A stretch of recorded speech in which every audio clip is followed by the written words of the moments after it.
কেন এটিকে অভিশপ্ত জমিদার বাড়ি বলা হয়? ইতিহাস বলে ব্রিটিশ শাসন চলছে পুরো দমে।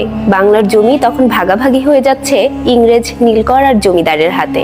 এমনই এক সময় প্রিন্স দ্বারকানাথ ঠাকুর, যিনি রবীন্দ্রনাথের পিতামহ, কিনে নেন এই জমিদারি। এই অঞ্চলে তখন নানা গুজব চলছিল। লোকজন বলতো পদ্মা নদীর পাড়ে এক ভুতুড়ে স্থান আছে, যেখানে রাত হলেই আগুন জ্বলে উঠত আর শোনা যেত কারোর কান্নার আওয়াজ। কেউ বলতো এই জায়গায় আগে এক সাধু বাস করতেন, যিনি মৃত্যুবরণ করার পূর্বে অভিশাপ দিয়ে গিয়েছিলেন এই জমিকে। কিন্তু প্রিন্স দ্বারকানাথ ছিলেন প্রগতিশীল মানুষ। তিনি এই গুজব বিশ্বাস করতেন না। তিনি পদ্মার পাড়ে এই নির্জন জায়গায় তৈরি করলেন এক দোতলা বাড়ি, যেটা পরবর্তীতে পরিচিত হয় কুঠিবাড়ি নামে।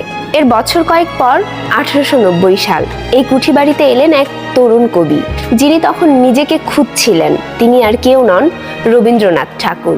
তার আগমনের সঙ্গে সঙ্গে এই নির্জন কুঠিবাড়ি যেন প্রাণ ফিরে পেল। তবে তার নিজের লেখাতেও পাওয়া যায় রহস্যময় কিছু আভাস। তিনি এক চিঠিতে লিখেছিলেন, রাতে এখানে বসে নদীর পাড়ে তাকালে মনে হয় যেন কেউ কাঁদছে দূরে কোথাও। বাতাসে ভেসে আসে কান্নার আওয়াজ। এই নিস্তব্ধতা আমাকে টানে। এখানেই তিনি লিখেছিলেন গীতাঞ্জলির কবিতা, যার জন্য তিনি পান নোবেল পুরস্কার। বর্তমান আধুনিক সময়ে এসেও আজও যারা কুঠিবাড়িতে ঘুরতে যান, অনেকে বলেন দেওয়ালের ফাঁকে যেন শব্দ বাজে। রাতের বেলা পুরো বাড়ি যেন নিজের মতো করে গল্প বলে, যেটা ইতিহাসের ছায়ারা এখনো ঘুরে বেড়ায় সেখানে।